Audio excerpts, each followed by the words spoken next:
Walang patidang pagtulong ng pamahalaan sa mga naapektuhan ng bagyong Christine at Leon, partikular na sa Bicol Region.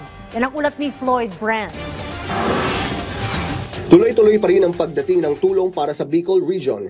Kahapon ay dumating ang 8 trucks mula sa Visayas Disaster Resource Center na may lamang 13,600 family food packs. Kasabay nito, may 5,000 din na family food packs na ipinadala sa bayan ng Bulan sa Sorsogon at bayan ng Bombon sa Camarines Sur bilang dagdag na tulong. Samantala, nakatanggap naman ng karagdagang sleeping kits ang mga nawalan ng tahanan sa barangay San Miguel, Bula, Camarines Sur na isa sa mga pinakamatinding na apektuhan. Dumating naman nitong Sabado sa Legazpi City ang karagdagang 23,000 food packs na nagmula sa DSWD Visayas Disaster Resource Center sa Cebu City. Sa tulong naman ng 250th Presidential Airlift Wing at 205th Tactical Helicopter Wing, nakapaghatid din ng mga miyembro ng Philippine Air Force ng higit 200 family kits at 300 family food packs sa Batangas.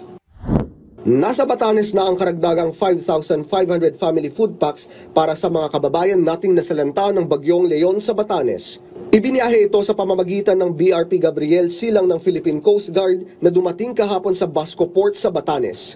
Ang naturang mga tulong ay nakatakdang ipamahagi sa iba't ibang mga munisipalidad ng island provinces ng Batanes. Samantala, sa tulong ng bayanihan, naging mabilis ang clearing operation sa Batanes kung saan partikular na tinutukan ay ang national at provincial roads para agad na madaanan. Nagbigay ang gobyerno ng mahigit 1 bilyong piso na halaga ng tulong sa mga pamilyang naapektuhan ng mga kamakailang bagyo ayon sa Presidential Communications Office. Patuloy pa rin ang National Disaster Risk Reduction and Management Council at ang Department of Public Works and Highways sa paglilinis sa mga kalsada at pag-aalis ng mga baras sa mga kanal na naapektuhan sa severe tropical storm Christine at Typhoon Leon.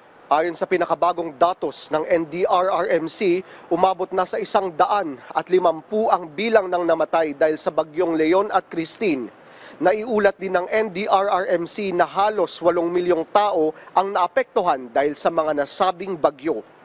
Floyd Brands para sa Pambansang TV sa Bagong Pilipinas.